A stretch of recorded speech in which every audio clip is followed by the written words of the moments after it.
ನಮಸ್ಕಾರ ವೀಕ್ಷಕರೇ. ಕೋನುಕುಂಟ್ಲುವಿನಲ್ಲಿ ಪ್ರಪ್ರಥಮ ಬಾರಿಗೆ ನಡೆದ ಗರುಡೋತ್ಸವದಲ್ಲಿ ಜೆ.ಕೆ. ಕೃಷ್ಣಾರೆಡ್ಡಿ ಭಾಗಿ. ಚಿಂತಾಮಣಿ ತಾಲೂಕಿನ ಐತಿಹಾಸಿಕ ಶ್ರೀ ಕ್ಷೇತ್ರ ಕೋನುಕುಂಟ್ಲುವಿನಲ್ಲಿ ಬಟ್ಲಳ್ಳಿ ಬಿ.ಎಸ್. ರಾಮನಾಥ ರಾವ್ ಕುಟುಂಬ ವರ್ಗದವರು ಮತ್ತು ಬ್ರಾಹ್ಮಣ ಸೇವಾ ಸಮಿತಿ ಸಹಯೋಗದೊಂದಿಗೆ ಪ್ರಪ್ರಥಮ ಬಾರಿಗೆ ಕೋನುಕುಂಟ್ಲು ಶ್ರೀ ವೆಂಕಟರಮಣ ಸ್ವಾಮಿ ದೇವಾಲಯದಲ್ಲಿ ಹಮ್ಮಿಕೊಂಡಿದ್ದ ಗರುಡೋತ್ಸವ ಕಾರ್ಯಕ್ರಮಕ್ಕೆ ಜೆಡಿಎಸ್ ಕೋರ್ ಕಮಿಟಿಯ ಅಧ್ಯಕ್ಷರು ಮಾಜಿ ಶಾಸಕರೂ ಆದ ಜೆ.ಕೆ. ಕೃಷ್ಣಾರೆಡ್ಡಿ, ಬಿಎಂಆರ್ಡಿಎ ಅಧ್ಯಕ್ಷರಾದ ಕೇಶವಮೂರ್ತಿರವರು ಆಗಮಿಸಿ ಗರುಡೋತ್ಸವ ಮೂರ್ತಿಗಳಿಗೆ ಪೂಜೆ ಸಲ್ಲಿಸಿ ತದನಂತರ ದೇವಾಲಯಕ್ಕೆ ಭೇಟಿ ನೀಡಿ ವಿಶೇಷ ಪೂಜೆ ಸಲ್ಲಿಸಿದರು. ಕಾರ್ಯಕ್ರಮ ಆಯೋಜಿಸಿದ ಪ್ರಮೋದ್ ರಾವ್ರವರ ಕಾರ್ಯಕ್ಕೆ ಮಾಜಿ ಶಾಸಕರು ಮೆಚ್ಚುಗೆ ವ್ಯಕ್ತಪಡಿಸಿದರು. ಜೆ.ಕೆ. ಕೃಷ್ಣಾರೆಡ್ಡಿರವರಿಗೆ ಕೇಶವಮೂರ್ತಿರವರಿಗೆ ಅಭೂತಪೂರ್ವ ಸ್ವಾಗತ ಕೋರಿ ಹೃದಯ ಸ್ಪರ್ಶಿಯಾಗಿ ಸನ್ಮಾನಿಸಿ ಗೌರವಿಸಿದರು. ಈ ಸಂದರ್ಭದಲ್ಲಿ ಮಾಜಿ ಜಿಲ್ಲಾ ಪಂಚಾಯತ್ ಸದಸ್ಯ ಗುಡೆ ಶ್ರೀನಿವಾಸ ರೆಡ್ಡಿ, ಜೆಡಿಎಸ್ ಮುಖಂಡ ಯನಮಲಪಾಡಿ ಜಿ. ಚಂದ್ರಾರೆಡ್ಡಿ, ಬ್ರಾಹ್ಮಣ ಸೇವಾ ಸಮಿತಿಯ ಡಾಕ್ಟರ್ ಎನ್.ಎಸ್. ಶ್ರೀನಿವಾಸ್, ನವೀನ್ ಕುಮಾರ್, ನಾರಾಯಣಯ್ಯಂಗಾರ್ ಸೇರಿದಂತೆ ವಿಪ್ರ ಬಾಂಧವರು ಮತ್ತಿತರರು ಉಪಸ್ಥಿತರಿದ್ದರು.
कृष्णारेड्डी नाम देस्य रूपारेड्डी नाम यः कीर्तिरेड्डी नाम देस्य ऐश्वर्यारेड्डी नाम देस्य सह कुटुंबाय नमः ओम देवाय नमः ओम लक्ष्मीदाय नमः ओम भव्याय नमः ओम पुराण पुरुषोत्तमाय नमः ओम सर्वालक्षणाय नमः निरबद्धवाय नमः ओम देवाय नमः ओम जगन्नाथाय नमः ओम जगत्पालाय नमः ओम महाकाय स्वामी परब्रह्मणे नमो.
ಬಟ್ಲಳ್ಳಿ ಗ್ರಾಮಕ್ಕೆ ಸಮೀಪವಾಗಿರ್ತಕ್ಕಂಥ ಕೋನುಕುಂಟ್ಲು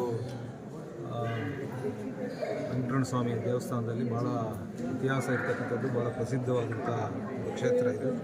ಈ ಕ್ಷೇತ್ರದಲ್ಲಿ ನನಗೆ ತಿಳಿದ ಮಟ್ಟಿಗೆ ಇದುವರೆಗೂ ಕೂಡ ಗರುಡೋತ್ಸವ ಆಗಿರಲಿಲ್ಲ ಅಂತ, ಅಂದರೆ ಪೂರ್ಣ ಪ್ರಮಾಣದಲ್ಲಿ ಗರುಡೋತ್ಸವ ಆಗಿರಲಿಲ್ಲ ಅಂತ. ಹಾಗಾಗಿ ನಮ್ಮ ಇದೇ ಬಟ್ಲಳ್ಳಿ ಗ್ರಾಮದ ರಾಮದಾಸಪ್ಪನವರ ರಾಮದಾಸಪ್ಪನವರ ಕುಟುಂಬದಿಂದ ಇವತ್ತು ವಿಶೇಷವಾಗಿ ಗರುಡೋತ್ಸವವನ್ನು ಮಾಡಿದ್ದಾರೆ. ದೇವರಿಗೆ ಯಾವಾಗಲೂ ಕೂಡ ಬೇರೆ ಬೇರೆ ರೂಪದಲ್ಲಿ ಬೇರೆ ಬೇರೆ ಅಲಂಕಾರಗಳು, ಉಯ್ಯಾಲೋತ್ಸವ, ಗರುಡೋತ್ಸವ ಈ ರೀತಿ ನಾನಾ ರೀತಿಯಲ್ಲಿ ಮಾಡುವಂಥದ್ದು. ಹಾಗಾಗಿ ಇವತ್ತು ಆ ಕುಟುಂಬದ ಸಂಕಲ್ಪ ಇತ್ತು.